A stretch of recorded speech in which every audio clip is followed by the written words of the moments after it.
9. April 1940. Under the codename Operation Weserübung, Nazi Germany invades Denmark and Norway. While Norway holds out until 10 June 1940, resisting for 2 months, Denmark collapses in less than 6 hours, making it the fastest military campaign Germany carried out during the entire war.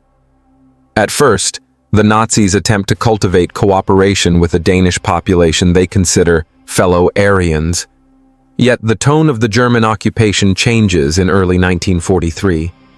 Allied victories convince many Danes that Germany can be defeated, and while there had been minimal resistance to the Germans during the first years of the occupation, labor strikes and acts of sabotage now strain relations with Germany. Rather than yield to new German demands that German military courts try future saboteurs, the Danish government resigns on 28 August 1943, and the following night, the German military commander, General der Infanterie Hermann von Haneken, declares martial law. German authorities arrest Danish civilians as well as Danish military personnel, and under the state of emergency, Nazi authorities take direct control over the Danish military and police forces. From now on, the Germans increasingly depend on Danish collaborators.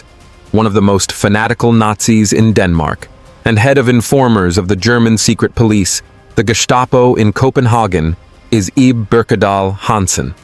Niels Rasmus Ib Birkedal Hansen was born on 17 October 1909 in the city of Aarhus in Denmark. He grew up with a strict father, Johannes Frederik Birkedal Hansen, who worked as a wholesaler, and a quiet, withdrawn mother, Anna Asta Eliasa. After graduating from high school, Hansen spent several years at sea. He returned home after a severe case of appendicitis nearly took his life. By 1928, Hansen was back in Aarhus, where people noticed his strong ambition and clear talent for business and persuasion. In the mid-1930s, he married Mette Kirstine Nielsini Rasmussen, who was 5 years his senior, and the marriage produced one daughter, Lis. Hansen separated from his first wife soon afterwards, and despite the divorce, she later described him as kind and considerate. Several years later, he married again. His new wife, Lizzie Greta Jacobsen, was 12 years his junior, and together they had 2 daughters, born in 1943 and 1945. During the pre-war years, Hansen pushed himself further in small business ventures, using both charm and pressure to get what he wanted. He began taking bolder risks as the years went by, driven by a growing belief that he could talk his way out of anything. In 1939, Hansen was convicted of forgery and fraud, and he was then sent for a psychiatric evaluation at his father's request. The district doctor described him as a healthy 29-year-old man without ethical or moral defects. Hansen was judged weak in resolve, although free from mental illness, and therefore fully responsible for his actions. The Second World War started on the 1st September 1939, when Germany invaded Poland. The conflict soon spread across Europe as Germany prepared new attacks in the north and west. On 9 April 1940, Nazi Germany invaded Denmark and Norway. Strategically, Denmark's importance to Germany was as a staging area for operations in Norway, where the Third Reich sought to secure naval bases for use against the British fleet in the North Sea and to guarantee vital iron ore shipments from neutral Sweden, on which Nazi Germany was dependent. The Royal Danish Army offered little resistance, and the Royal Navy surrendered without firing a shot. In the beginning, whatever negative attitudes the Danes had about the Germans were expressed through passive resistance, or keeping a distance, rather than open defiance, armed resistance, or sabotage. The Danes were given a degree of autonomy unheard of in any other German-occupied country in Europe.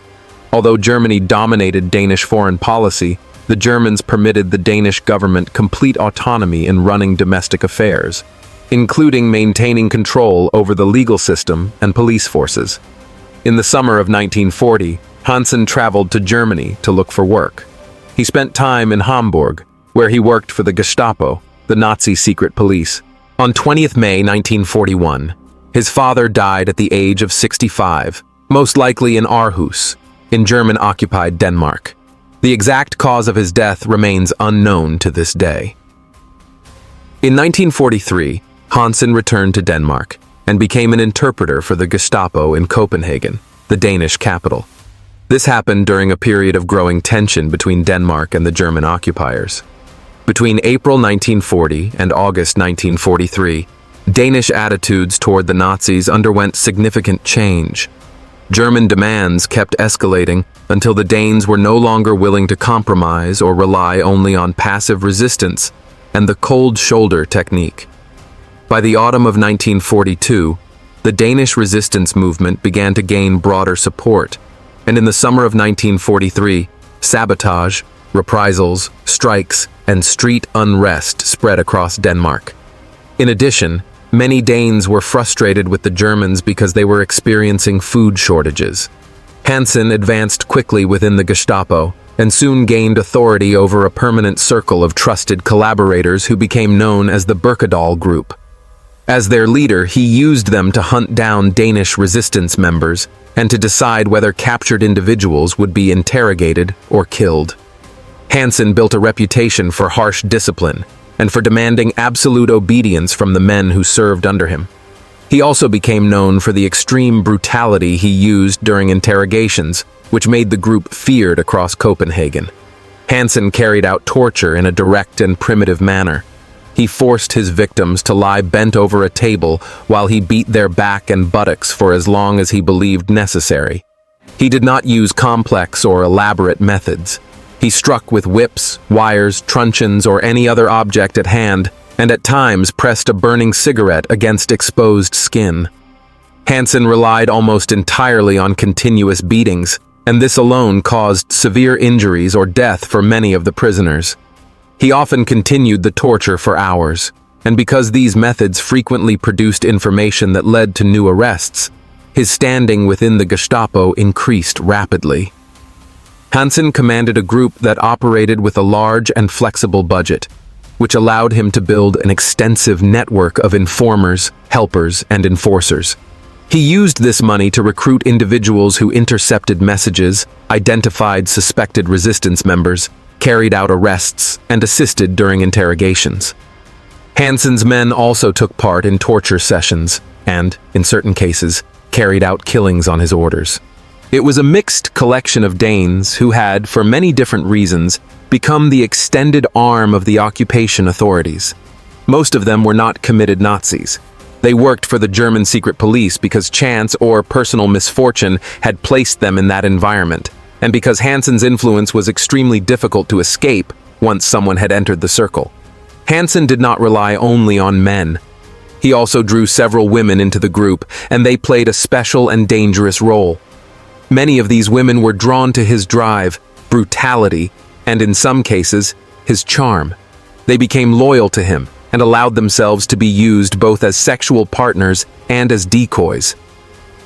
Hansen sent them to lure suspected resistance members into meeting places where they could be identified, followed, or trapped. These encounters often led to arrests, and sometimes to the disappearance of those who had been deceived. The combination of money, fear, and personal loyalty made the group one of the most effective tools of repression in occupied Denmark. It is estimated that the Birkedal Group had been involved in more than 60% of the arrests of Danish resistance fighters. The scale of their activities stood in sharp contrast to the life Hansen presented in private. Hansen led this double life without showing remorse at home. His wife later described him as a devoted family man who returned each evening, spent time with their small child, and behaved as a caring husband and father. Denmark was liberated on the 5th May 1945, when German forces surrendered to the advancing British troops under Field Marshal Bernard Montgomery. 3 days later, on 8th May 1945, the Second World War in Europe came to an end with Germany's unconditional surrender. After the liberation, Hansen understood that he would soon face justice for the violence he had committed during the occupation. He disappeared from Copenhagen shortly after the German surrender and managed to remain out of sight for almost 2 years. Hansen was sought across Europe by investigators who tracked rumors of his movements and questioned former members of his group. In 1947, he was finally captured in Germany. He was brought back to Copenhagen to stand trial for murder, torture, and aggravated assault. Hansen attempted to escape responsibility by claiming insanity, and during his observation period in the prison infirmary, his behavior became increasingly strange. He acted in sudden and erratic ways that convinced some observers that he might suffer from mental illness. Hansen, however, was believed to show only brief disturbances, and medical experts argued that any imbalance he displayed had been brought on by his own actions during the occupation. He was therefore declared fully sane and responsible for his crimes. Hansen was convicted of 28 murders and 133 aggravated assaults and received a sentence of death. Ib Birkedal Hansen was 40 years old when he was executed by firing squad on 20 July 1950 at the execution court in Christianshavn, a district of Copenhagen. He was the last person executed in Denmark for civilian or military offenses.